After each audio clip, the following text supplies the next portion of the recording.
გამარჯობათ, ჩემო ძვირფასო ტელემაყურებლებო და რადიო ასკუთის მსმენელებო. მოგესალმებით, ვაგრძელებთ გადაცემების ციკლს საუბრები დიზაინზე. სანამ უშუალოდ გადავიდოდე ძირითად სათქმელზე, მე მინდა ყველა დედას და ყველა მანდილოსანს მიულოცო დღევანდელი დღე, დედის დღე.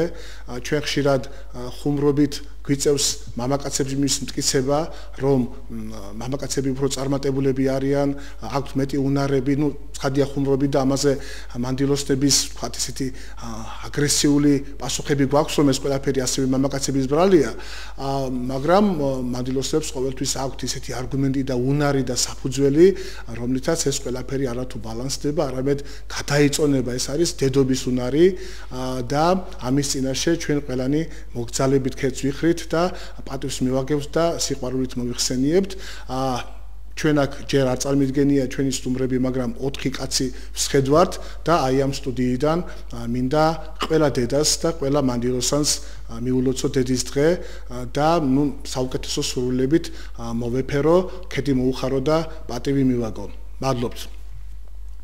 ახლა ჩვენი გადაცემების შესახებ როგორც მოგეხსენებათ და ჩვენ უკვე გვყავს ესეთი მუდმივი მაყურებლები და მსმენელები, ეს არის გადაცემების ციკლი საერთო სახელწოდების საუბრები დიზაინზე, რომელიც სულ 2 თვის განმავლობაში 8 გადაცემა არის დაგეგმილი და დღეს ჩვენ გვაქვს მე-6 გადაცემა. გადაცემა გადის კვირაობით 5-ის ნახევარსა და 6-ის ნახევარ შორის შუალედში. გადაცემა არის ინტერაქტიული, მედია კავშირი ობიექტივის სტუდიის ტელეფონი არის 2-388-105 და ეს რადიო ასკუთის მსმენელებისთვის უფრო ადვილი და სამახსოვრებელი არასაკვირველია, იმიტომ რომ ეს გადაცემა იმავდროულად რადიო ასკუთის ეთერშიც გადის პარალელურად. გადაცემა არის ინტერაქტიული, ჩვენ ველოდებით ზარებს და არ არის წინასწარ თემატურად ისე პუნქტობრივად განაწილებული, რომ ვთქვათ არ დაგვეკარგოს ის სიხალასე, რაც აქვს თავისუფალ მსჯელობას, ექსპორტ მსჯელობას და შესაბამისად ჩვენ გვაქვს ყოველ გადაცემას აქვს თავისი დარგობრივი თემატური არეალი, დასახელება და გარკვეულწილად შეიძლება გავცდეთ კიდეც ზოგადად ხელოვნების, ზოგადად დიზაინის ან ესთეტიკის კონტექსტში, ფარგლებში, მაგრამ დღეს ჩვენ გვაქვს თემად ტექსტილი და სამკაული. ოღონდ ფართო გაგებით, ზოგადად მხატვრული ტექსტილი, ზოგადად სამკაული როგორც მორთულობა, როგორც ვთქვათ გალამაზება რამესი და ვინმესი და როგორც ყოველთვის ყავს არაჩვეულებრივი ელიტარული საზოგადოებისა და დიდი პროფესიონალიზმის წარმომადგენელი სტუმრები. მარცხნიდან მარჯვნივ მე წარმოგიდგენთ ბატონი სოსო ასათიანი. ბატონი სოსო გახლავთ სამხატვრო აკადემიის დიზაინის ფაკულტეტის მოწვეული პროფესორი, არის ცნობილი პიროვნება ხელოვნების სფეროში და განსაკუთრებით გამოყენებითი ხელოვნების სფეროში. ის არის ინტელექტუალი, ერუდიტი და ძალიან საპატივცემლო დამსახურებული პიროვნება. ბატონი სოსო ასათიანი. ასევე გვყავს 2 ძმა, ულამაზესი ძმა, ბატონი ბექა ნუცუბიძე და ბატონი ნიკა ნუცუბიძე და ტექსტილის სფეროში, ზოგადად მხატვრული ტექსტილის, ვთქვათ, გობელენის სფეროში, ან საერთოდ მხატვრობაში ჩახედული თანამედროვე ადამიანებისთვის ეს არ იქნება შემთხვევითი, იმიტომ რომ სრულიად კანონზომიერია, მათი დამსახურებიდან გამომდინარე, მათი მოღვაწეობიდან, მათი ნამუშევრებიდან და ვთქვათ ორგანიზაციული დატვირთვიდან გამომდინარე. ბატონი ბექა ნუცუბიძე გახლავთ საქართველოს მხატვართა საერთაშორისო შემოქმედებითი კავშირის თანათავმჯდომარე, გახლავთ სამხატვრო აკადემიის ასისტენტ პროფესორი, გახლავთ სამხატვრო აკადემიის პროკომიტეტის თავმჯდომარე და რექტორის მრჩეველი. ჩვენ აკადემიის შესახებ ბევრი გვისაუბრია, ასე ვთქვათ, ჩვენი გადაცემების ფარგლებში და ჩვენი რექტორი არ გვეხსენებია და ახლა მაინც როდესაც ტექსტილზეა საუბარი, აუცილებლად უნდა ვახსენოთ და აუცილებლად უნდა პატივისცემით თქვათ მოვიხსენიოთ ოფიციალურად რექტორის მოვალეობის შემსრულებელი ქალბატონი თინათ იკლდიაშვილი, იმიტომ რომ ის გახლავს ზუსტად ტექსტილის დიზაინის მიმართულების ხელმძღვანელი და სრული პროფესორი და ბატონი ბექა გახლავთ მისი მრჩეველი. ბატონი ნიკა ნუცუბიძე, ბატონი ნიკა გახლავთ სამხატვრო აკადემიის გობელენის მუზეუმის დირექტორი და ორივე ძმები არიან ცნობილი მხატვრები და რა ვიცი ცნობილი პიროვნებები. აი ესეთი საზოგადოება ყავს დღეს მოწვეული. მე ჯუმერ ბეჭვაია 6 გადაცემის განმავლობაში ეს მე 6-ია 5 გადაცემის განმავლობაში იმდენჯერ გავიმეორე საკუთარი რეგალიები რომ ამ შემთხვევაში თავ შევიკავებ უბრალოდ ვთქვათ ამ გადაცემათა ციკლის ავტორი და წამყვარი ჯუმერ ბეჭვაია გმადლობთ ჩვენ ველოდებით ზარებს ოღონდ მას შემდეგ რაც ვთქვათ გარკვეული თემას გავხსნით თემათა როგორც ადრე ვთქვი თემების ჩამონათვალი ზოგადი თემატიკა დარგობრივად არის ტექსტილი და სამკაული მაგრამ საკითხების ჩამონათვალი ჩვენ წინასწარ შეგნებულად და სპეციალურად არ გვაქვს დაგეგმილი. იმიტომ რომ ჩვენი საუბარი იყოს ექსპრომტი, იყოს თავისუფალი, არ იყოს შეზღუდული და დოგმატური, მეტი საშუალება იყოს ჩართვისა რადიომსმენელების მხრიდან და ტელემაყურებლების მხრიდან და მეტი ექსკლუზივისა, მეტი ინტერაქტიულობისა. დავიწყოთ ალბათ ტექსტილით. ბატონო ნიკა რაც ადამიანი არსებობს ის იმოსება ხო ნუ ეს ჯერ შეიძლება ვთქვათ არ იყო თლა ტექსტილი მაგრამ ტექსტილის ისტორია ნუ რამდენადაც ჩემთვის ცნობილია რამდენიმე ათასეულს მაინც მოიცავს არა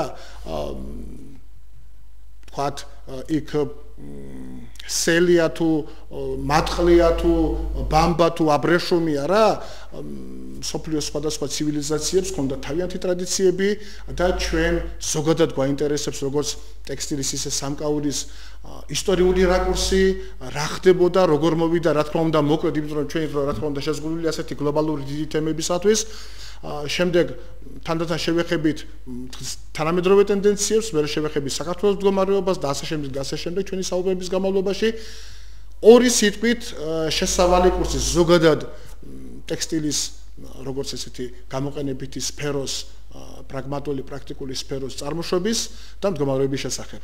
ხო.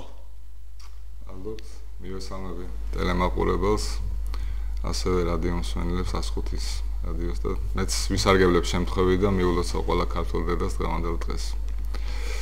რაც შეეხება ტექსტილს, მართლაც თქვენი თქვის არ იყოს ბატონო ჯუმბერ, რაც კი ადამიანმა განვითარება დაიწყო, მის შემდეგ უკვე დაიწყო ზრუნვა თავის შემოსვლაზე, ასე ვთქვათ.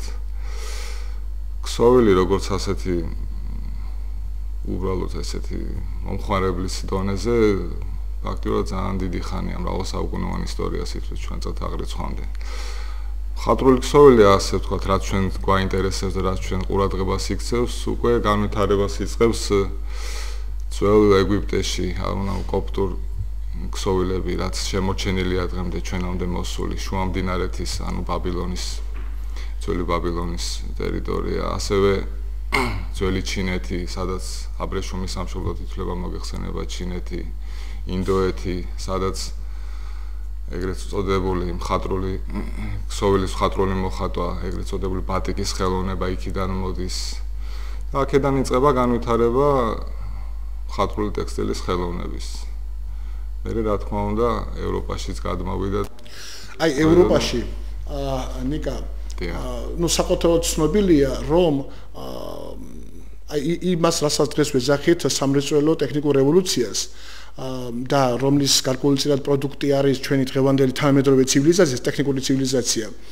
მე-18 საუკუნის მეორე ნახევარი და მთელი მე-19 საუკუნე, როდესაც ყალიბდება ეს მანქანური წარმოება და მანუფაქტურა იცვლება მანქანური მრეწველობით, მნიშვნელოვანწილად ეს ხდება ტექსტილიდან გამომდინარე, ქსოვილებიდან გამომდინარე, ხო, აი ამ ტექნოლოგიებიდან გამომდინარე.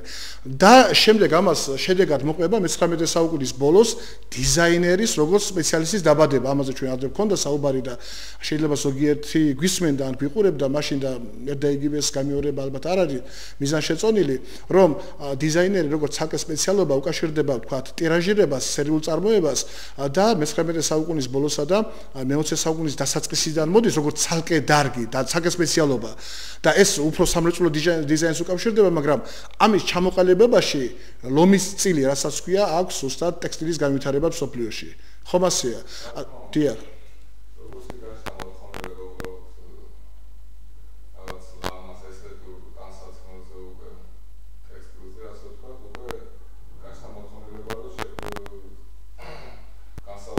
პიროვნებები, ანუ მხატვრები, დიზაინერები, რომლებიც შექმნიდნენ უკვე ესკიზებს, გარკვეულ ესკიზებს ამ მხატვრული ტექსტილისთვის, ხო?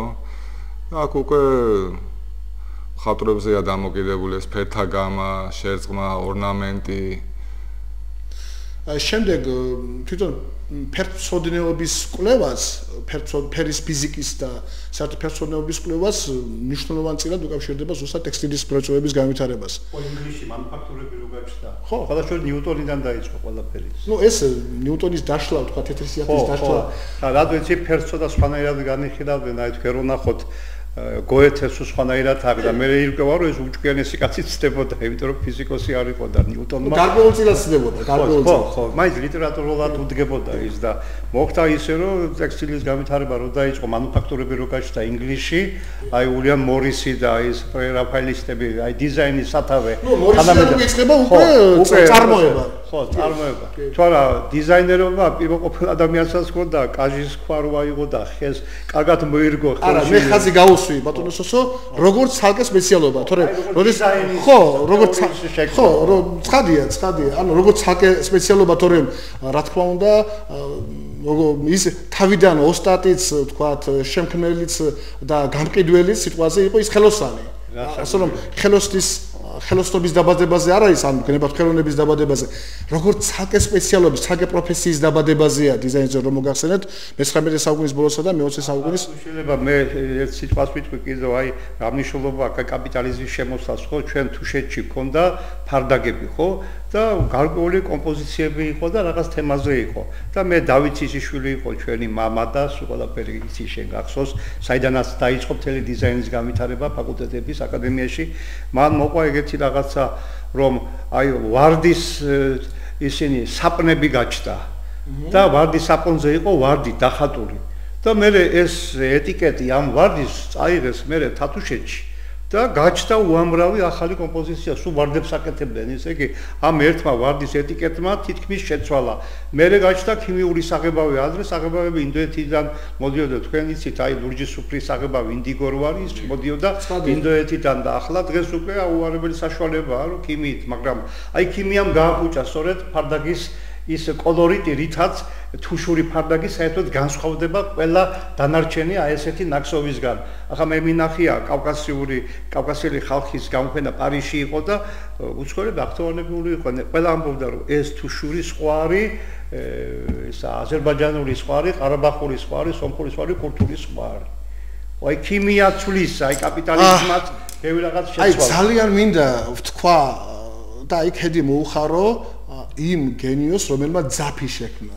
იმიტომ რომ ჩვენ მოვედით ქიმიამდე, მოვედით სპექტრამდე და ვთქვათ კომპოზიციამდე და ვთქვათ მხატვრულ ტექსტილამდე და სულ ყოველთვის კეთილი შურით მშურდა იმ ადამიანის იმ გენიოს, აი მათემატიკაში სულ აღფრთოვანებული ვიყავი ნულის გამომგონებლით, აი ნულის შემქმნელით. ახლა მოგეხსენება თქვენ ვთქვათ რომის იმპერიაში ნული არ იცოდნენ და ვთქვათ რომაულმა ციფრმა ნული არ იცის. და ინდოეთიდან მოდის ეს ნული და იმ თქვათ ახლა ჩვენ მათემატიკაზე არ ვსაუბრობთ, მაგრამ აი პარალელს ვავლებ, რომ იმ თქვათ ციფრებს, რომელსაც ჩვენ არაბულს ვეძახით დღეს, ეს არის ინდური, უბრალოდ არაბებმა შემოიტანეს ევროპაში, ხო ასეა? და ასევე შემოიტანეს ნული. აი ეს ნული, რომელიც თელს მათემატიკას თავის ადგილზე არ ლაგებს, ანუ ნული არაფერი არ არის, რაოდენობა არ არის. აი ეს რა შუაში ახლა, აი ძაფი იმდენად არაფრისგან, როცა ჯერ ცნობილი არ არის ძაფი, აი თქვათ მატყლისგან რომ ძაფი შეექმნა ადამიანს, რამხელა გენიოსი უნდა ყოფილიყო. აი ის იმ ძაფის შექმნელი ყველაზე დიდი ის მგონია ამ დარგის გენიოსია რა. თუმცა ისე შეიძლებოდა ისე თავის დროზე ვთქვათ რომ ქვის სულს რომ კი არ მიაბაჯოს ქვა არამედ გაუყარა და მე განასხვა კანაფისგან ეს კანაფი და უკვე სელი არის საფუძველი სამი მასალა გაერთიანდა ჩვენ ლაპარაკში აბარა ისე სხვადასხვა პითაგორას შურ ჩემი იმიტომ რომ იმან არ იცოდა აინშტაინის კანონი და მე ვიცი ხო რა თქმა უნდა მაგაისარებას არ იცოდა ხო აბა ეს ბადოსოვს თავისი ლოგიკა აქვს უნდა ყოველთვის ცემ პატივს მის პოზიციას და მის თქვათ ესეთ კონცეპტუალურ დამოკიდებულებას გავაგზავნოთ ტექსტილის გარშემო აუცილებლად მივალთ თქვათ სამკაულამდე და ახლა მე შემიძლია ერთი რაღაცა მოვიყვანო მაგალითი სადაც ტექსტილი და სამკაული ერთად გააერთიანა პოლიტიკურმა ვითარებამ როდესაც რუსეთის იმპერიამ ნიკოლოზმა ისა ადჯანყება ჩაახშო საზღვრად პოლონეთში პოლონელები ხო ჩამოასახლეს საქართველოში და პოლონეთიდან შემოვიდა მოდა ბატონო ძალიან დიდი ბოდიში ზარია უპასუხოთ და მე გავაგზავნოთ პოლონეთის შესახებ მოგესალმებით და დიდი ყურადღებით გისმენთ გამარჯობათ ჩემი აზრი ეხლა იცით რა ბატონებო ეხლა მე უსმენდი ეხლა ბატონის თავად ბატონის მოგესალმებით ბატონო აი თქვენ ეხლა ისეთი რამე ბრძანეთ რასაც მე თავად ყოველთვის ვფიქრობ იმიტომ რომ ძაფი ჩემთვის არის ვერ წარმოიდგენთ რა ძაფით ხატავ ესკიზის გარეშე ძაფით ხვნივხსო იმდენი რამე გამოდის ისეთი სილამაზეა ძაფი და გიждები ნუ ესკის რომ ვადარებ ძაფს ეს ისეთი საოცრებაა ეს ხოდა აი თქვენ ისე გოხდათ ჩამოაყალიბეთ რომ დიდი მადლობა მინდა გითხრათ მადლობთ ბატონო დიდი მადლობა მაგრამ ეხლა ამჟამად აი ბინის პრობლემების გამო ვზივარ გამოკეტილი სახში და ყველაფერი დამალული მაქვს კარადებში საოცარი კოლექცია გამაჩნია გილოცავთ დედის დღეს და დიდი მადლობა რომ შეგვეხმიანეთ გმადლობთ ისე პრივილეგია ქალებს მიცეთ უფრო აუცილებლად ჩვენ არ ვაკეთებთ ხო და დავამთავრეთ მაშინ და აი პოლონეთიდან შემოვიდა აი ეს მცნება რუხი ბიჟუტერი ერქვა მას რას ნიშნავდა ბოიკოტი გამოუცხადეს რუსეთის იმპერიას და აიგზალა პოლონეთში ფერადი კაბების ჩაცმა აუცილებლად უნდა ყოფილიყო ძვირფასი კი ბატონო მან უნდა ყოფილიყო ვერცხლისფერი თუნდაც ატლასი შავი რუხი ასევე უნდა ყოფილიყო ვერცხლის ნაკეთობა და უნდა ყოფილიყო ან გიშერი ან აკატი ან ისეთი უფერული თუ ვინმე ჩაისვევდა დაუშვათ ჟღერად კაბას მეპარებოდნენ ან დაუჭრიდნენ ან შესაუგებდნენ და ის მოდა მე თბილისში ჩამოიტანეს პოლონელებმა და ერთი 20 წელიწადი ეს ვრცელდებოდა ეს დადასტურებული არის ფაქტებით და ის საოცარი შერწყმარი როდესაც სამკაული და ქსოულს რაღაცა პოლიტიკური დატვირთვა გააჩნია აი უბრალო თემა არის და რასაკვირველია საერთოდ ცალკე ფენომენია აი სამკაულის რაღაცის შემკობის მორთვის ფენომენი ადამიანის ცნობიერებაში რატომ ვაღიაროთ რომ ბოლომდე არ ვიცით რატომ აქვს ადამიანს სილამაზის გრძნობა ხო ჩვენ გვაქვს ხერხები წარმოვადგენთ ხელოვნების რაღაცა კონკრეტულ სფეროს გვაქვს ხერხები მეთოდები კომპოზიციის ორგანიზების სილამაზის შექმნის და მე პატივი მაქვს ვასწავლი სამხატვრო აკადემიაში კომპოზიციის საფუძვლებს მაგრამ აი ქვეცნობიერად თუ ცნობიერად საიდან გაჩნდა ესთეტიკის მოთხოვნა, სილამაზისადმი მოთხოვნა და საიდან გაჩნდა იმის საჭიროება რომ რაღაცა მოირთოს აი თქვათ ჩუქურთმა იქ შემკულობა შენობა იქნება თუ ჩაცმულობა იქნება თუ ასე შემდეგ და აი ეს დეკორი საჭიროება შინაგანად ადამიანს რატომ აქვს ახლა მე ჩემს სტუმრებზე მეტი არ მინდა საუბარი გამომივიდეს ამას კიდე მეუბრუნდებით ნუ აი ძალიან მარტივად ვიტყვი რომ ნეანდერტალელი ადამიანი ცნობილია რომ მის სადგომში არ არის არანაირი სამკაული. როდესაც ჰომო საპიენსის სადგომში ყველგან ფაქტიურად სამკაულია.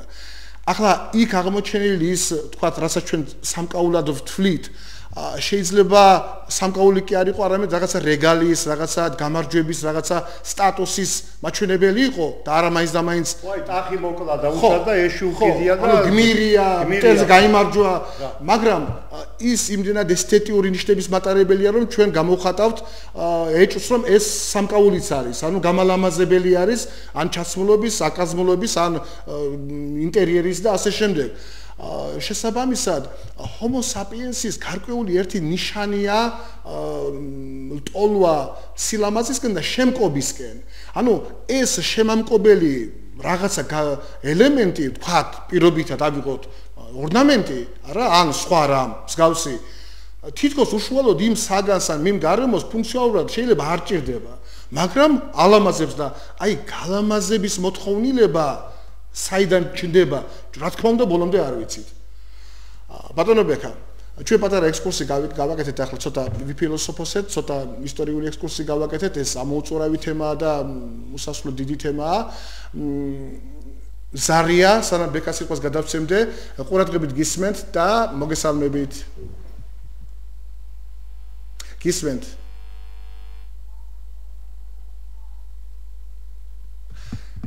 ალბათ ჩაგვერთვებიან. ბატონო ბექა, ახლა გადმოვიდეთ ქართულ რეალობაში. საქართველოში, ჩვენ უძველესი კულტურა გვაქვს, მათ შორის ტექსტილის თვალსაზრისითაც, უახლოესი ათწლეულების განმავლობაში ძალიან კარგი მიღწევები ჰქონდა საქართველოს და აქვს. აი ქართული რეალობის ფარგლებში, ისტორიულ რაკურსში და თანამედროვეობის რაკურსში ორი სიტყვით იქნებ გითხრათ. მოგესალმებით, პირველ რიგში მივესალმებით თქვენს მენელს. რაც შეეხება საქართველოში ტექსტილის განვითარებას, უფრო ხატრულ ტექსტილზე აქვს საუბარი. უძველესი დროიდან მოდის, განვითარებული იყო უფრო თათუშეთში, ხევსურეთში, ფშავში, ფარდაგის, ქსოვა, ესე ვთქვათ. ხელნაკეთი იყო ეს ყველაფერი, თექის მოთელვა უფრო გამოყენებითი დანიშნულება ჰქონდა, ნაბდებს თელავდნენ და შემდეგ უკვე ეს ტექნიკა გადავიდა უკვე მხატვრული მიმართულება მიიღო, უკვე განვითარდა და ჩვენ ძალიან დიდი ტრადიცია გვაქვს ხალხური რეწვის და ბრწყინვალე ნიმუშები არის მუზეუმში შემონახული ქართული ქსოვილის და შემდეგ უკვე გარდა იმისა, რომ სამხმარებლო ქსოვილის გამო შეიქმნა ფაქტიურად აკადემიაში ეს ტექსტილის მიმართულება, ასევე შემდეგ უკვე დადვირთვა მიიღო, უფრო შემოქმედებითი დადვირთვა მიიღო, უფრო მხატვრული ქსოვილის მხრივ განვითარდა და სამხატვრო აკადემიაში ეს მიმართულება დაარსდა 1960 წელს, როდესაც სამხატვრო აკადემიის გადარჩენის მიზნით აპოლონ ქუთათელაძემ დაარსა გამოყენებით ხელოვნების ფაკულტეტი და თავიდანვე იყო ეს სპეციალობა მის შემადგენელი. მაშინ ერქვა ქსოვილების კათედრა, თუ არ ვცდები. და თავიდანვე ისწავლებოდა გობელენი, ხალიჩა, ფარდაგი, თექა, ქსოვილის ხატრული მოხატვა, ბატიკის ტექნიკი და ასე შემდეგ. ძალიან კიდევ სამრეწველო ისა აი ბამბისა და იმის შალის ქარხანაში კიდევ ესკიზები მზადდებოდა სამხმარებლო ბაზრისთვის ასევე უშუალოდ სამხმარებლო ქსოვილისთვის ძალიან კარგადაც სხვადასხვა და დღესაც შეიძლება ითქვას რომ უფრო მეტად აკადემიაში ისწავლება მხატვრული ქსოვილის მიმართულებით, მაგრამ სამხმარებლო ბაზრისთვისაც რა თქმა უნდა ვამზადებთ კადრს და დღეს როგორც კი ამუშავდება და შემოვა ეს თანამედროვე ტექნოლოგიები და ჩვენ მხატვართა კავშირის თანათავმჯდომარე გახლავართ როგორც ბატონმა ჯუმბერმა მოგახსენა და გვაქვს უკვე პროექტები დაგეგმილი და შედივართ ინიციატივით კულტურის სამინისტროში ამ პროექტებით რომ გვინდა ეს თანამედროვე ტექნოლოგიები დავნერგოთ საქართველოში და რაც მთელ სოფლიოს ბაზარზე უკვე აღარ იქნება ქსოვილი სამხმარებლო ქსოვილი ხელით უკვე არავინ აღარ აკეთებს, ყველაფერი არის კომპიუტერიზებული, არის დაზგადანადგარები უმაღლესი დონის და როგორც ქსოვილის პირდაპირ ქსოვის და ნახატის შექმნის და ასევე ბეჭდვის ტექნიკით, ქსოვილის ბეჭდვის ტექნიკით. მხატვრების მონაწილეობის გარეშე დიზაინერი. რა თქმა უნდა. როგორც კი დაინერგება ეს საქართველოში ჩვენ ყავს იმის კადრი და ყოველთვის ყავდა სამხატვრო აკადემიას იმის კადრი რომ მოემარაგებინა მხატვრებით აი ეს ფაბრიკები იგი აბრეშუმის ფაბრიკა იყო, მაუტკამბული იყო და ასე ჩვენ სასაუბრო გვაქვს ძალიან ბევრი, უბრალოდ ახლა მინდა მოვნიშნო ორი ამბავი, რომელიც არ მინდა რომ გამომრჩეს. ერთი არის თქვათ გობელენის მუზეუმის შესახებ აუცილებლად უნდა ვისაუბროთ და ლურჯის სუფრის პროექტის შესახებ აუცილებლად უნდა ვისაუბროთ და რახან ჩვენ გობელენის მუზეუმის დირექტორი ყავს აგერდა ბრძანდება, აი ვთქვათ, იმათ ვინც არ იცნობს ამ მუზეუმს, სამხატვრო აკადემიის გობელის მუზეუმს ორი სიტყვით იქნებ ვთქვათ, ამის შესახებ მოგვიყვეთ ნიკა. რა თქმა უნდა. ჩვენ ვახსენეთ, რომ ეს დარგი ასე ვთქვათ, ხალხური ქსოვილის მიმართულება 160 წელს ჩამოყალიბდა თბილისის სახელმწიფო სამხატვრო აკადემიაში და ამ დროიდან იწყებს განვითარებას ქართული გობელენის ხელოვნება, ასე ვთქვათ. მოგეხსენებათ, გობელენი არის ევროპული ხელოვნება, რომელიც დაარსდა საფრანგეთში, ბელგია, ჰოლანდიაში, ამ სამ ქვეყანაში იყო უფრო განვითარებული ყველაზე მეტად. და ამის ინიციატორი იყო გივი ყანდარელი, ცნობილი ქართული მხატვარი გობელენისტი, ასე ვთქვათ, ერთ-ერთი პირველი დამაარსებელი. რა თქმა უნდა, დავით ციციშვილთან ერთად, პროფესორ დავით ციციშვილთან ერთად, თენგიზ ჯაფარიძესთან ერთად. ბატონ თამაზ ნუცუბიძის სახელს უნდა ვთქვათ აუცილებლად. რა თქმა უნდა, მამაჩემი თამაზ ნუცუბიძე პირველი სტუდენტი იყო. პირველი დიპლომი სწორედ გაკეთდა მამაში. ახლა ისინი მამაზე ნაკლებად ილაპარაკებენ, მაგრამ მე ვიტყვი, ჩემ მეგობარი იყო და გეტყვით, რომ საერთოდ დასაბამი აი ამ ქართული ქეჩის, ფარდაგის ყველაფერი პირველი გობელენები ყველაფერი თამაზ ნუცუბიძიდან იწყება, თინა კლდიაშვილი და შემდეგ სხვა პლეადა მოდის და შეიქმნა მაგათი მეშვეობით სკოლა, ქართული გობელენის სკოლა. მე ორჯერ ვარ ნამყოფი საკავშირო და საერთაშორისო გამოფენებისა და სამხატვრო აკადემიის დიპლომები და ნამუშევრები იფინებოდა და ყველა იყო გაუცემული პრიბალტიკის რესპუბლიკები, ყველა ერთმანეთს გავდა და ჩვენი იყო განსაკუთრებული სხვანაირი იყო. ხო, ორ იმას გავაკეთებ, ახალგაზრდები გვისმენენ, ჩვენ მე დარწმუნებული ვარ, რომ მოზარდები გვისმენენ, საკავშიროში იგულისხმება ყოფილი საბჭოთა კავშირი და პრიბალტიკაში იგულისხმება ბალტიისპირეთი. ბალტიისპირეთი, ხო, რუსული პატარა ისტორიული ჩანართი ზუსტად როდესაც აპოლონ ხუთათელაძე დაიბარეს მაშინდელ ცეკაში ესე ვთქვათ და უნდა დაემტკიცებინათ და გაემართლებინათ ის გადაწყვეტილება რაც მიიღეს რომ აშენებულიყო ახალი კორპუსი და დაარსებულიყო სამხატვრო აკადემიაში შექმნილიყო უბრალოდ დეკორატიული გამოყენებით ხელოვნების ფაკულტეტი დავით ციციშვილთან ერთად და მამაჩემთან ერთად და კიდევ ერთი სტუდენტი იყო წაიყვანეს და აი მათი ესკიზების და მათი შემოქმედების საფუძველზე დაარწმუნეს დარგები საჭირო იყო აუცილებელი და ამითი გადარჩა თბილისის სახელმწიფო სამხატვრო აკადემია. იმიტომ რომ ხრუშჩოვის ბრძანებით გააუქმდა სახვითი ხელოვნების დარგები მინისტრი იყო ახლა ერთ პატარა მითს მოგიყვებით რა ფურცევა იყო ჩამოსული და კაბინეტში შევიდა. ლამაზი გალბატონი. კი, იყო ლამაზი გალბატონი, რო გამოვიდა აჩუქეს აკადემიის რაში გაკეთებული გავარსით და ცვარათი ოქროს პეჩედი და გაგიჟდა ისე მოეწონა და მაშინ მოაწერა იმან ხელი იმაზე რომ ეს აკადემიაში გახსნილიყო და სულ ბოლოს აღმოჩნდა თელსოფრიაში რაც სამხატვრო ინსტიტუტებია სხვადასხვა განხრითაა ზოგიერთი ტექსტილის არის ზოგიერთი მარტო არქიტექტურა ზოგიერთი მარტო სამრეწველო და სამხატვრო აკადემია თბილისში იყო 17 განყოფილება უკვე სპეციალობა ეს იშვიათი რამე იყო და ჩვენთან ჩამოდიოდნენ მე მახსოვს ქსოვილების სტუდენტი ჩამოვიდა ერთი იმიდან ისრაელიდან ჩამოვიდა ბულგარეთიდან იყვნენ სხვადასხვა ვიეტნამიდან ჩინეთიდან და სხვადასხვა ერთხელ შვეიცარიიდან და გერმანიიდანაც ჩამოდიოდნენ სამხატვრო აკადემიაში სასწავლებლად ესე იგი იმდენად საინტერესო იყო ეს იგულისხმება იმ დროს როდესაც არ იყო ეს გახსნილი საზღვრები და თქვა იყო პრობლემა თუ რა დღეს მიმოსვლე ჩვეულებრივი ამბავია აბარაკე იმ პერიოდზე ხო როდესაც ეს ძალიან იშვიათობა აი მაგალითად ფაკულტეტები იყო აზერბაიჯანს და სომხეთს არ ქონდა და ამიტომ ისინი თბილისში ჩამოდიოდნენ და აქ სწავლობდნენ ჩვენთან. და როცა გამოფენები ხდებოდა ქართული სკოლა უკვე ის სომხების და აზერბაიჯანელებსაც ეთყობოდათ რომ სამხრეთული სკოლა იყო და სწორად იყო სწავლების პროცესი და თვითონ ეს ხელოვნება უმაღლეს დონეზე დაყენებული და ჩვენ ვამაყობდით. გავაგზავნებ მაშინ მე გობელენთან დაკავშირებით.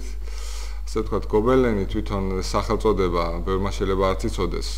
ანუ გობელენები იყვნენ ძმები საფრანგეთში აღორძინების ხანის პერიოდში, რომელთაც ჰქონდათ მანუფაქტურები. და ამზადებდნენ, ასე ვთქვათ, გობელენის როგორც სახელწოდება იყო შპალერი, კედლის შპალერი, ასე ვთქვათ. ლათინურად ტაფესტრი. ასე ვთქვათ, პოსტსაბჭოთა სივრცეში და აღმოსავლეთ ევროპაში გავრცელებულია ახლა გობელენის სახით ეს ხელოვნების ეს დარგი. ტაფისერია ქვია. ტაფისერია, ხო. ინგლისურად ტეფისტრი. ხო და რაც შეეხება ქართულ გობელენს, ასე ვთქვათ, ჩვენთან რადგან იყო ეს ტრადიციული ეს თექა ანუ ფარდაგული ქსოვა და გობელენური ქსოვა იდენტურია ტექნიკური თვალსაზრისით. უბრალოდ ფარდაგია ორნამენტები დატვირთული, გობელენი უფრო იძლევა მეტ შემოქმედებით საშუალებებს და ასე ვთქვათ, ტექნიკა იდენტურია. რადგან იყო ეს განვითარებული ჩვენთან ეს დარგები, ამიტომ ძალიან ადვილად შეითავისა ქართველმა ერმა ეს გობელენის ხელოვნება და ძალიან განვითარდა. უცებ აი წარმოგიდგენთ 60 წლიდან რამხელა პერიოდია გავლილი და ძალიან დიდი რა ვიცი, ძალიან კაი ნამუშევრები შეიქმნა თვითონ აკადემიის ბაზაზე, სადიპლომო ნამუშევრები მრავალი თვითონ გივი ყანდარელის, თენგიზ ჯაფარიძის ხელმძღვანელობით და ამ 10 წლეულების განმავლობაში ჩამოყალიბდა დიდი ფონდი. რამაც დაბადა იდეა, რომ ჩამოყალიბებულიყო თვითონ სამხატვრო აკადემიასთან არსებული ქართული გობელენის მუზეუმი. ის ინიციატორებიც იყვნენ ბატონი გივი ყანდარელი და თამაზ მუცუბიძე და 1998 წელს კულტურის სამინისტროს ბრძანებით ჩამოყალიბდა ეს მუზეუმი, რომელიც მდებარეობს შადენის ქუჩა 19 ნომერში და მე ყველას ვეპატიჟები ჩვენს მსმენელს, ვისაც სურვილი ექნება. დიდი მადლობა. ეს გარკვეულწილად არის. ბორზანიდან ნახო რა დონეზეა ქართული გობელენი განვითარებული დღესდა ის. მე ვიტყოდი ამ სფეროს კლასიკოსების ნამუშევრები არიან ესენი. ეს არის ათვლის წერტილი დანარჩენი თაობებისათვის და ეს რა თქმა უნდა შეუფასებელი სიმდიდრეა, მაგრამ ამავე დროს ტვირთია შემდეგი თაობებისათვის. იმიტომ რომ ისეთი ათვლის წერტილია, ისეთი ნიმუშებია, რომ იყო ღირსი ამ საქმის გაგრძელებისა, ნუ ძალიან რთულია. ძალიან რთულია. ბატონო ბექა, ლურჯის სუფრის პროექტის შესახებ ორი სიტყვით მოგახსენებთ ლურჯის სუფრის ტრადიცია, ვინც არის ის მოგახსენებთ, რომ ნიმუშები მე-18 საუკუნესაც არსებობს და შემდეგი პერიოდის მე-19 საუკუნის და ანუ მუზეუმში ინახება ეს ნიმუშები და არის ვარაუდი, რომ უფრო ადრეც არსებობდა. თუმცა ლურჯ სუფრებში არის აღმოსავლური ორნამენტი. მაგრამ ის აღმოსავლურიც მერე დროთა განმავლობაში გახდა ქართული, რა შეიძლება ითქვას და თბილისური და თბილისური კულტურის დასავლეთისთვის ვართ, აღმოსავლეთისთვის ვართ დასავლეთი, ასე რომ ჩვენ ფაქტიურად ორივე ჩვენთვის მშობლიურია. ფაქტიურად თბილისური კულტურის ნაყოფია ეს ჩვენი ლურჯი სუფრები. იყო ზუსტად აი ეს ადამიანები, ვინც ვახსენეთ ბატონი თამაზ ნუცუბიძე, ნოდარ ერგენელიძე იყო, კურსელები იყვნენ ისინი და მათ აღადგინეს ეს ტრადიცია. დიპლომის თემა იყო ნოდარ ერგენელიძის. დიპლომის თემა იყო ბატონი ნოდარ ერგენელიძის და აღადგინეს იმ პერიოდში და თუ ეხლა უფრო უფროსთაობის ხატრებს და თბილისელებს ემახსოვრებათ რესტორანი დარიალი, სადაც გაფორმდა ლურჯის სუფრებით და ფიროსმანის რეპროდუქციებით და ასე შემდეგ კიდე სხვა ნამუშევრებიც იყო, სხვა კინოს პირველი ნაჭედი გაჩნდა. ლითონ შესრულებული ნამუშევრებიც იყო. აი მაშინ მოხდა პირველი აღდგენა. შემდეგ უკვე აი იმ პერიოდიდან მოყოლებული სამხატვრო აკადემიაში დაინერგა უკვე მეც პრაქტიკის პერიოდში გავლილი მაქვს ლურჯის სუფრის ტექნოლოგია. და მე რაღაც პერიოდი ცოტა მივიწყებას მიეცა. თუმცა ჩვენ ყოველთვის მუშაობდით ამ თემაზე. მამა ჩემი მუშაობდა, ესკიზებს ქმნიდა, ნიკოლოზი ჩემი ძმა, მეც და რაღაც პერიოდი მუშაობდით.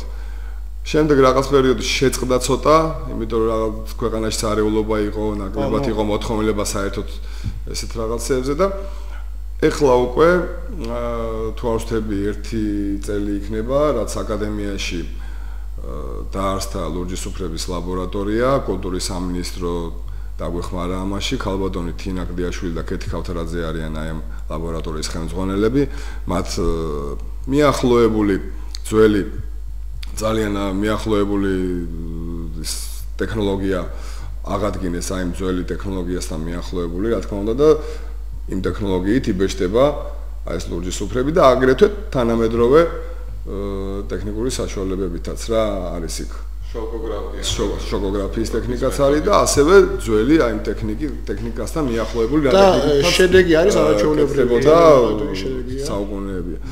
შედეგი არის ფანტასტიკური, ულამაზესია ეს. საჩუქარია, სუვენირია, რა ვიცი, ყველა ქართულ ოჯახში მეთვლი რომ უნდა იყოს ლურჯის სუფრა არ იშლებოდა სადღესასწაულო, რომ ლურჯის სუფრით არ ყოფილიყო დამშვენებული. გრიშაშვილის ის ვარ თბილისის ბოგემა, იქ წერია რომ მზითებში აყოლებდნენ აუცილებლად ერთ-ერთი ატრიბუტი იყო რომ ლურჯი სუფრა უნდა თბილისში მზითებში და გაეტანა. ესევე ეს ლაბორატორია ემსახურება აკადემიის სტუდენტებს, ჩვენი დიზაინის ფაკულტეტის სტუდენტებს, იქ მხოლოდ ლურჯი სუფრის შექმნით არ არის მარტო ეს ლაბორატორია დაკავებული, აგრეთვე ქსოვილზე მოხატვა, იქ თავსაფარი და ანუ სამოხმარებლო ქსოვილი. დიდი მადლობა, დიდი მადლობა. შორის გითხადო 15 წლის წინ უნგრეთში იყო სიმპოზიუმი, სადაც საქართველოსდან იყვნენ წარგზავნილები, ხუბულური გარდაიცვალა, წურწუმია და ისინი და იქ ჩვენი ნამუშევრები იქნა წაღებული აკადემიიდან გაკეთებულები და დიდი მოწონება და გაუკვირდა რადო გაჩერდითო ეს ისეთი ბატონო ბექა. რკინამ გაიჟღერა წეღან. იმიტომ რომ მომწიფდა საკითხი ცოტა შევეხოთ სამკაულსაც სამკაული ან ზოგადად მორთულობა ან რაღაცის გალამაზება შეიძლება უშუალოდ ლითონის არ იყოს და ქვაში იყოს ამოკვეთილი ან თქვა მოქსოვილი ან ხეში ან ასე შემდეგ, მაგრამ სამკაულზე საუბარი ლითონზე საუბრის გარეშე ალბათ შეუძლებელია და მე ვიცი რომ თქვენ ამაზე უსასრულოდ შეგიძლიათ ამის შესახებ საუბარი ბატონო სოსო, აი ყველაზე მთავარი, იმიტომ რომ დრო ძალიან ცოტაა და თან აგერზარია შევწყვიტოთ ჩვენი მსჯელობა და მოусმინოთ, გისმენთ, მოგესალმებით, გილოცავთ დედის დღეს და ყურადღებით გისმენთ. გამარჯობა თქვენ გილოცავთ და ყველას გყავთ სტუმარი მოწვეული, ძალიან საინტერესო და ძალიან ესეთი ლამაზი თემა გაქვთ გასახილველი და იხილავთ კიდევაც. მე მაინტერესებს ეს ხელოვნების დარგი, ხო? ასე გამოდის, ხო? ხელოვნების დარგი ერთ-ერთი, ხო ასეა? დიახ. ხო. და ეს რომ წლებში ვითარდებოდა ეს ამბავი, ესე იგი ეს ყველაფერი ხელშეწყობა და ისა თუნდაც მასალი თუნდაც თავისუფლებით კიდე განვითარებით კიდე ყოველ ხელოვნება სჭირდება თავისი გარდაული. თქვენ ტექსტილს გულისხმობთ? რომ წლებში იყო ესა თუ შეიძლება? ტექსტილს გულისხმობთ? ტექსტილი კი, ტექსტილი ყველაფერი და ისი საფათრო აკადემიაში რომ იყო გახსნილი ეს ფაკულტეტები და ის კი არა, ეს ამიერკავკასიაში ერთი იყო, ხო, ასეთი ფართო იმითი სპეციალობებით, ხო, ასეა. იმიტომ რომ აგერ გისმენდით და სასოფლიდან ჩამოდიოდნენ სხვა რესპუბლიკებიდან ჩამოდიოდნენ, ეს რომ წლებში იყო თუ შეიძლება. შეიძლება მე ვპასუხო? კი, რა თქმა უნდა, რა თქმა უნდა. მე როგორც თქვი, ანუ 60 წელს ჩამოყალიბდა და იქიდან მოყოლებული. თან ვითი გამოირჩეოდა თქვათ ეს ქსოვილების დარგი. ასე ვთქვათ, სახვითი ხელოვნება მაინც იყო შეზღუდული და ცენზურის ქვეშ, ანუ იყო მაინც მიმართულება სოციალიზმი, ესეთი ფიგურატიული ნაყოფილიყო. ამ დროს გობელენში ხო, ეს შეზღუდვა არ არსებობდა. შეგეძლო გეკეთებია სახვითი ხელოვნების ნიმუში, აბსტრაქტული შეგეძლო გაეკეთებია. აბსოლუტურად დეკორატიული, აბსოლუტურად დეკორატიული და ამ პერიოდში, ამ დიდი წნეხის პერიოდში ფაქტობრივად იქნებოდა ძალიან თავისუფალი და ასე ვთქვათ, ცენზურის გარეშე იქნებოდა ეს ვისაც არ უნდოდა რომ ჩაებარებინა ფერწერაზე და ყოფილიყო წნეხის ქვეშ, სულ აბარებდა დეკორატიულ ხელოვნებაზე. ირაკლი ფარჯიანი ჩვენთან ნაწარმოებზე სწავლობდა, ჩემო ბატონო ომარ კაჭკაჭიშვილი, ისა გოგი ჩაგერიშვილი, ჩემს დანაშაულზე უნდა ვთქვა, ჩემს დანაშაულზე რომ ჩვენ რა თქმა უნდა საკითხები პუნქტობრივად არ აქვს დალაგებული, მაგრამ ზოგადი მონახაზი ხო გვაქვს თემის გარშემო ჩემს სტუდენტებთან ერთად წინასწარ და მე შეგნებულად ვთხოვ მათ ასეთ ქრონოლოგიურად წლების მიხედვით ისტორიულ ჩამოყალიბებას პროცესებისაც ცოტა მოვერიდოთ, იმიტომ რომ ჩვენი ახალგაზრდობისათვის, ჩვენი თქვა მოზარდებისათვის შეიძლება ძალიან საინტერესო არ იყოს და უფრო მთავარ აქცენტებზე გავაკეთოთ ყურადღება ჩვენი დროის შეზღუდულობიდან გამომდინარე, თორემ რა თქმა უნდა ჩვენ სტუმრებს აქვთ ამ სფეროში და თქვა სხვა სფეროებში ამოუწურავი ინფორმაცია, ყველაფერი დეტალურად იციან და მათ შორის ქრონოლოგიურადაც ყველაფრის დალაგება შეიძლება, უბრალოდ ეს ძალიან დიდ დროს წაიღებს, იმდენი გვარია სათქმელი, იმდენი თარიღია სათქმელი, რომ ეს ხოდიში ზუსტად აი ამ თემას დავასრულებ, რომ ზუსტად აი ამ თავისუფლების გამო და ის თავისუფლება რაც ჰქონდა ამ მიმართულებას და აი ამ ფაკულტეტს თავიდანვე აირჩია мама ბეძე თამაზ მოცობიძემ პირველ წელს გრაფიკაზე აბარებდა და ვერ ჩააბარა და მე უკვე ხატავდა და საოცარი სარია გისმენთ მოგესალმებით. არო ეხლა გელაპარაკეთ მე თქვენ და გაიფიშა. დიახ. ხო და მაინტერესებდა მე ეს აი ესეთი ფართო მოქმედება ამ ხელოვნების დარგში, როგორც გობელენები და ეს იყო სამხატვრო აკადემიაში, ხო ეს ფაკულტეტი. დიახ. რომელ წლებში იყო ესეთი განვითარება და ხელშეწყობა, თუ შეიძლება მიპასუხეთ, რომელ ხო, კი ბატონო. აი, მე გეტყვით, მაშინ თუ შეიძლება. ბრძანეთ. როდესაც ძალიან შორს მომიწევს, მაგრამ უნდა ვთქვა. მოკლედ, იმიტომ რომ სამკაულზეც ბევრი უნდა. გეტყვით, როდესაც სათავეში ხრუშოვი მოვიდა, ხო და მაშინ მან გაანთავისუფლა გლეხები პასპორტის მისცა. ეს 50-იანი წლები. ხო, და რო დაიძრა ხალხი და გაირსო ქალაქები ამ სოფლიდან ჩამოსული ხალხი და ამათვის სახლები უნდა აშენებულიყო და იმათ სხვა მიზანი ჰქონდათ. დარგი არ აინტერესებდათ, იმათ უნდათ ის რომ ეს სახლები შევსებულიყო ნივთებით, ავეჯით, ქსოვილით, იმით რომ ეს მცირე გაბარიტიანი ბინები და მიზანი ეს იყო. და ხელს უწყობდნენ მარტო ამისთვის, რა იმათ ის ეროვნული ხელოვნების განვითარების სურვილი არც ეს არ ქონია, ვინც ეს დაგეგმათ. ჩვენში 60-იანი წლებიდან იწყება ეს ყველაფერი და ვითარდება 70-იანი წლები ალბათ არის ტრიუმფი მწვერვალი ხო აი ესეთი მწვერვალი 80-იან წლებში გრძელდება და 90-იან წლებში მოგეხსენებათ ეს ყველაფერი შენელდა და აი ესე 10 წლებში რომ დავალაგო დაახვიდეთ ესეთი მოდელია ალბათ დამეთანხმებით ხო სამკაულის შესახებ ლითონის შესახებ არაფერი არ მეთქვია ახლა ლითონზე მე კინაზე მინდა ლაპარაკი მაგრამ ახლა თქვენ მეთქვით რომ სამკაული არ არის სახს ხავ აქვს სამკაული ხო სახლი მარტო ადამიანი ხო არ არის სახსა სამკაული და ამიტომ ყველა ნაკეთობა არქიტექტურული მცირე ფორმა რომელიც დღეს გავსებულია თელი თბილისის ქალაქი ეს სამკაულია სახლის ახლა მე ისიც მინდა ჩვენ ვთქვით რომ აი ტრადიცია იყო ფარდაგის და იმის საქმე გობელენის სულ ერთი საუკუნეა რაც აგვაქვს ხო საუკუნეს არ არის ხო და ფაქტურად აი ამ ხალხმა ვინ ჩვენ დავასახელეთ ამ ადამიანებმა შექმნეს ცარიელ ნიადაგზე ეს და ამ დროს რკინა იწყება როდიდან იცით ესე იგი ჩვენ ვიცით ქვის ხანა ბრინჯაოს ხანა და რკინის ხანა ხო ის არ ნიშნავს რომ რკინა არ იყო ბრინჯაოს დროს რკინა იყო უბრალოდ რკინა ეროზიას განიცდის და ვერ შემოინახა ისტორიამ ეს ეტალონები ამ ხელოვნების ნიმუშების თუ არა სინამდვილეში რკინას ადრე არსებობდა რკინა მიეკუთვნება იმ რამდენიმე მასალას როგორიც არის ქვა ხე თიხა როცა ცეცხლი ჩდება და მერე მოდის რკინა და სხვადასხვა არსებობს ხალხები ერები რომლებიც გაქრენ პირთაგან მიწისა მაგრამ მათი სახელი შემორჩა სწორედ ამ რკინის ხელოვნების ზარია დრო ძალიან ცოტა გვაქვს სასაუბრო ძალებერია და ძალიან მნიშვნელოვანი ყურადღებით გისმენთ მოგესალმებით გამარჯობა ბატონო გაგიმარჯვეთ ისმენთ ახლა და თქვენ ხუშოვზე ბრძანეთ რომ გახსნა ეს საზღვრები ასე ვთქვათ ქალაქისკენ სოფლიდანო და ესე იგი სტალინის ეპოქაში სტალინის მმართველობის ეპოქაში სტალინი ესე იგი უწყობდა ესე იგი ხელს უწყობდა ეროვნული სულის აღორძინებას ხო ესე გამოდის ხრუშოვმა ესე იგი სოფლიდან გარეკა ასე ვთქვათ უხეშად რო ვთქვათ ქალაქში ეს გლეხობა და ამის შემდეგ დაიწყო ეს გობელენების და ასე შემდეგ ამის კეთება და სტალინი უწყობდა ხელს თუ არა ეს მაინტერესებს თქვენგან ეგ ჩემი თემა არ არის ბატონო მე არ ვარ პოლიტოლოგი მე უბრალოდ მოვიხსენია საიდან დაიწყო ეს ბრძანება რო დაიწერა 59 წელს და მთელ საბჭოთა კავშირში შეიქმნა ფაკულტეტები რათა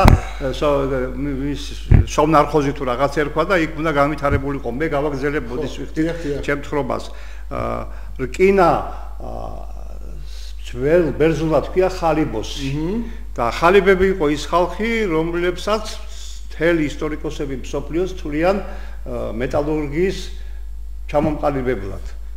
ჩვენ კარგად ვიცით რომ ხალიბები ცხოვრობდნენ იმ ტერიტორიაზე სადაც დღეს არის სამეგრელო, კოლხეთი, აჭარა, ლაზეთი და ზარია რა ვქნათ, ძალიან მიხარია, მაგრამ მინდა რომ ჩვენს თუ არ არის უკვე. ხო და მოხდა ისე რომ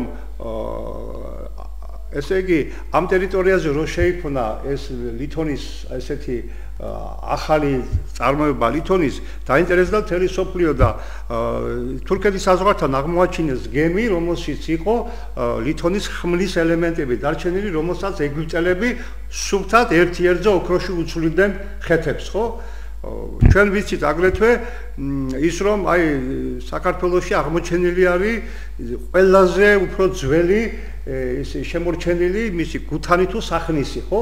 ის გადარჩა იმიტომ რომ თაფლის ცულში იყო შემონახული და თაფლმა შეენარჩუნა. ესე იგი ის არსებობდა ყოველთვის, მხოლოდ ის ხელოვნების ნიმუშად იქცა უკვე მხატვრებისა და არქიტექტორების ხელში. და უბედურება ის არის, რომ ჩვენი წინაპრები, ჩვენ ვიკვეხნით იმას, რომ იქიდან მოდის, ქართველებიდან მოდის, მაგრამ მერე რო იწერება ენციკლოპედიები, ისტორიები, ხელოვნების, იქ უკვე ჩვენი ხსენება არსად არ არის. ჩვენ შევქმენი და ჩვენ აღარა ვართ. რატო? იმიტომ რომ ქართლს წელი ცხოვრება ან ხმალი უნდა ეკეთებინა და ან გუთანი, სახნისი რატო ხსენებ? მაგრამ კოლხური ცული ხო არის ხელოვნების ნიმუში იმავდროულად. ის უკვე მაინც ბრინჯაოს. ხო, ბრინჯაო, რა ბრინჯაოსია. მე როგორც მაინც სპეციალისტი რკინის აქეთკენ მაქვს. ხო, ჩვენ სამკაულზე ვლაპარაკობთ ზოგადად არა მაინც და მაინც რკინას. კი ბატონო, კი. ხო და სხვადასხვა რკინისგანაც კეთდებოდა სამკაულები ადრეს და ახლაც კეთდება. ახლაც კეთდება ჩეხი არის ერთი მხატვარი, რომელიც რკინაში აკეთებს. მე სტუდენტი მყავდა ყოფილი ჩემი მაია მირზიაშვილი, რომელიც რკინაში მუშაობს. ბატონო სოსო, თქვენ ბრძანდებით სამკაულისა და ლითონის დეკორატიული პლასტიკის მიმართულების მოწვეული პროფესორი და თქვენ იქ ჭედვის პრინციპი თუ სხვა პრინციპები დღესაც აქანდაკებთ მხატვრულ ნაწარმოებებს თქვით ლითონში და მას შორის რკინაშიც. ხო, ბატონო, კი. მე ერთ რამეს გეტყვით ახლა აი საიდან იწყებაო რამობენ ისა ქართული სამკაულები ოქროში იქმნებოდა, მაგრამ სადღაკავშირში ოქროს დამუშავების უფლება ხატვარს არ ჰქონდა. ვერცხლის შეეძლო მხოლოდ რაღაც შეზღუდული რაოდენობით. ძვირფასი ქვები არ შეიძლებოდა. და იყო ერთი შემთხვევა, როდესაც ჩამოვიდა ხრუშოვი თავისი გაგევარებ არა მეუბნეთი ესა იმ ბატონს ესიამოვდება ალბათ ახლა ხო და არა იმას სტალინზე უნდოდა არა ხრუშოვს ხო და ახლა ხრუშოვს რო აგინებს სტალინს ისე გაიგო ხრუშოვი და ხრუშოვმა რო გამოსაებს ანებაო იმიტომ დაიწყეთ გობლენების კეთებაო და ცოტა უხერხული ხო და ახლა ვამბობ რომ მუზეუმში რო შევიდა მოეწონა თამარ მეფის ჯვარი და მოითხოვა აიმე ხო მეურეს რა კარგიაო და ცეკას დივნის ერთ-ერთ ფასწოლმა რუსი იყო ის კალი ზავერნიტეო ნუ ეგეთი ლეგენდა არსებობს ზავერნიტეო და ამირანაშვილმა უთხრა ქალო გაგიზდიო და დააწყნარეს და ავთანდილ სპასიაშვილს გააკეთებინა სამ დღეში და გაატანეს ასლი და ხრუშოვის ცოლს ეგონა რომ თამარ მეფის ჯვარი წაიღო და გაგიზდიან ამაზე მოეწონა და წავიდა მე მაგრამ უფლება ამისი არავის არ მისცეს და მაშინ იწყება აკადემიაში ტიხრული მინანქრის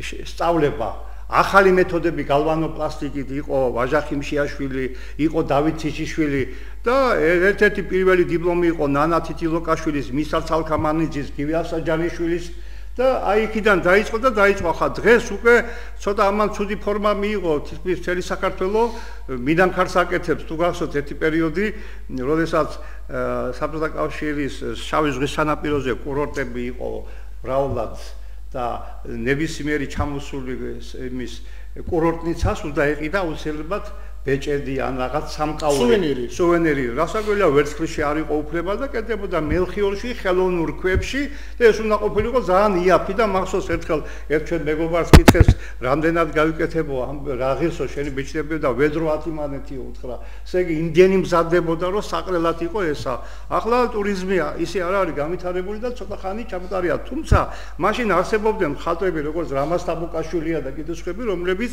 ინდივიდუალურად მუშაობდნენ ახლა დღეს რომ თქვი რომ ყველა მინანქარს აკეთებს მეთქი მე ვიცი ზაზალოდია რომელსაც თავისი ხელწერა არის რომელიც გპ-ი დამთავრებული არქიტექტურა და ამ დარგში მუშაობს არის პატაშვილი ნუ შედევრებს აკეთებს შეიძლება ყველა ვერ გავიხსენო მაგრამ ერთი არასასიამოვნო ფაქტი არის რომ სამხატვრო აკადემიაში მომრავლდა ორი კატეგორიის ხალხის ვინც აბარებს ან მოდელირება და ჩვენ დარგზე უფრო მოდიან მინანქრისთვის ბატონო სოსო 5 წუთი დაგვრჩა და აი ჩვენ ლოგიკურად მივადექით სპეციალისტების მომზადების თემას თქვენი საუბრიდან გამომდინარე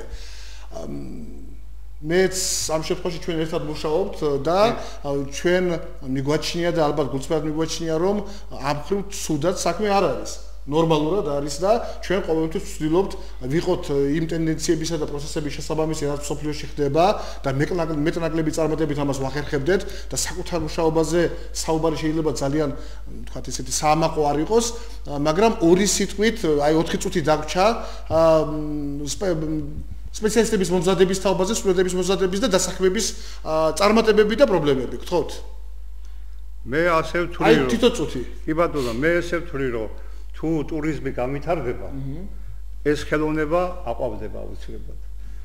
ჩვენთან არის კიდევ ერთი დარგი, ეს არის საეკლესიო არქიტექტურა, რომელიც ბუმია თითქმის საქართველოში რაიონი არის ვარაშენდეს და ჩვენ მიგვაჩნია, რომ არ არის აუცილებელი ყველაფერი ჩამოვიტანოთ რუსეთიდან და საბერძნეთიდან და სხვაერთ და როცა შეიძლება ამისი დღეს პატრიარქატი ცდილობს იმას, რომ როგორმე ეს ყველაფერი საქართველოში დამზადდეს და მიდის საპატრიარქო და ცდილობენ როგორმე ხელი შეუწყონ, რომ იმიტომ რომ ჩვენ გვაქვს სადიპლომო ნამუშევრები აკადემიიდან გაკეთებული, თქვენ იცით, ესე იგი მოსანათლი ემბაზილურჯ მონასტერში, ნაკურთხეწყლის რეზერვოა, ჭურჭელი არის, გვირგვინი არსებობს, აი ახლა ჭაღი გაკეთდა წმინდა ნიკოლოზის ეკლესიაში, პირადად ჩემმა ჯგუფმა გააკეთა ერთ-ერთ მთაში ერთ-ერთ ეკლესიის ჭიშკარი დაუშვათ კეთდება, აი ნიკუშა რო არის ჩვენ ფაკულტეტზე ერიანიძე, რომელმაც სამების ტაძრისთვის გააკეთა უამრავი სარიტუალო, ესე იგი ელემენტები გააკეთა და უკვე აქეთკენ დაიძრა საქმე და ტურიზმი და მეორე კიდევ მშენებლობის ბუმი თუ იქნება აუცილებლად, იმიტომ რომ იმდენი შუშის არქიტექტურა კეთდება, ადგილი არ დარჩა. როგორ შეიძლება ამდენი გობელენის ხატვარი ყავდეს, წკინვანი ხატრები და გობელენის ადგილი არა, არქიტექტორები ვერ მიუჩინეს ადგილი ამ თანამედროვე გობელენს, ვერც ვიტრას, ვერც ლითონის ნაწარმს, ვერც ხის ნაწარმს და რა ვიცი, მე მგონია მე მაინც იმედი მაქვს, რომ უკეთესობა იქნება. ჩვენს მოსმენას არაფერი ჯობია, უბრალოდ დაგვრჩა 3 წუთი, ბატონო ბექა და ბატონო ნიკა, აი თითო წუთი იქნება ხო? ტურიზმის და აი სუვენირების თემა ჩვენთვის ძალიან ახლოა და ჩვენ ფაკულტეტს და ჩვენ მიმართულებას აქვს ძალიან დიდი საშუალებები, რომ აი ამ მიმართულებით მაქსიმალურად ძალიან ბევრი სახის სუვენირი გამოუშვას და ჩვენთან დამთავრებულმა სტუდენტებმა და კურსდამთავრებულმა შემდეგ ამაზე იმუშაონ, ასევე სამხმარებლო ბაზრისთვის, სამხმარებლო ქსოვილისთვის შესაქმნელად უშვებთ ჩვენ მხატვრებს, დიზაინერებს, რომლებიც ყველა სახის წარმოებებში იმუშავებენ და მხატვრულ დონით, თავის მხატვრულ დონით მოემსახურებიან მაღალ დონეზე და ასევე სულ ყველას აქვს იმის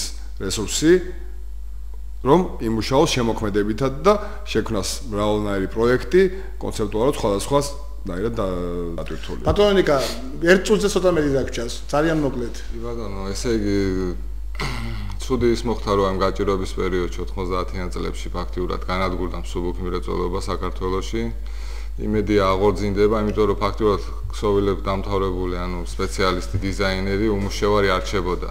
იმდენი საწარმო და ფაბრიკა არსებობდა. იმედია რომ ეს აღდგება, აღორძინდება და იქნება როგორც ამაზე მოთხოვნილება, ისევე მაღალ ხელოვნებაზე, როგორც სამწუხაროდ დროის უქონლობის გამო თავდება ჩვენი დღევანდელი გადაცემა. აი, როდესაც ახლა ზუსტად უნდა შევსულიყავით უფრო გლობალურად და უფრო გლობალურად, აი ზუსტად ახლა უნდა შევწყვიტოთ ჩვენი საუბარი. მე ვფიქრობ, რომ მაინც საინტერესო საუბარი გამოგვივიდა. შემდეგი გადაცემა იქნება მეშვიდე გადაცემა და დაეთმობა გრაფიკულ დიზაინს, სარეკლამო დიზაინს, ვებ დიზაინს და ვფიქრობ, რომ ასევე ძალიან საინტერესო იქნება. დღეს სტუმრები ყავდა წასვლაში უნდა ვთქვა ბატონი სოსო ასათიანი, ბატონი ბეკანუცუბიძე, ბატონი ნიკანუცუბიძე, მე ჯუნბერ ბეჭვაია ვარ, ამ გადაცემის ავტორი და წამყვანი. საუკეთესო სურვილებით, გემშვიდობებით, მომავალ შეხვედრამდე, დიდი მადლობა.